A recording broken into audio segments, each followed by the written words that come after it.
Iraraffle na ngayong umaga sa Sandigan Bayan ang mga kasong graft at malversation of public funds laban kay dating Ako Bicol Party List Representative Zaldico at ilang taga DPWH Region 4B at SunWest Corporation. Kaugnayan sa dandang milyong pisong halaga ng flood control project sa Nauhan Oriental Mindoro na substandard umano. Balita hatid ni Salima Refran.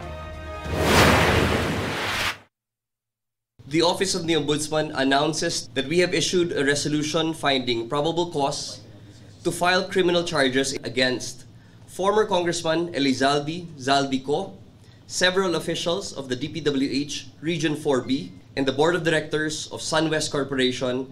Mga kasong malversation of public funds through falsification of public documents at 2 counts ng graft ang isinampa ng Office of the Ombudsman sa Sandigan Bayan laban kay dating Ako Bicol Party List Representative Zaldico.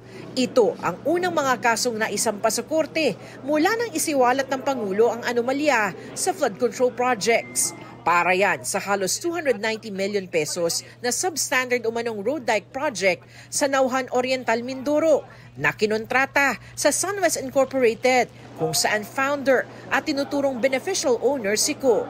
Sa inspeksyon ng DPWH at investigasyon ng Independent Commission for Infrastructure, nakitang substandard ang proyekto. This led to several critical observations. Number 1, the measured sheet pile did not meet the 12-meter specification. The material was substandard.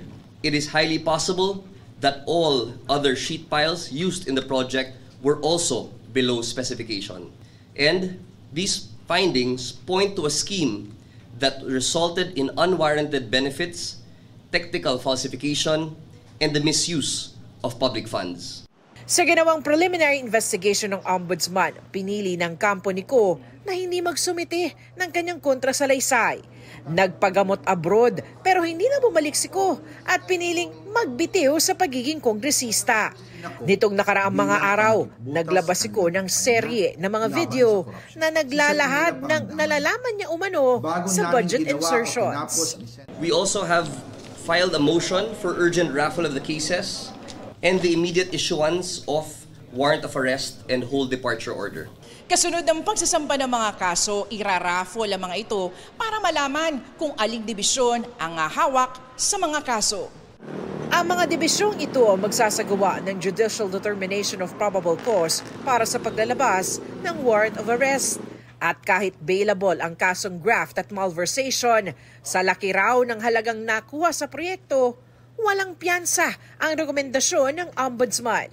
Because the amount malversed exceeds 8.8 million pesos and in line with the law and jurisprudence, the panel of Ombudsman prosecutors has recommended no bail for the malversation charge.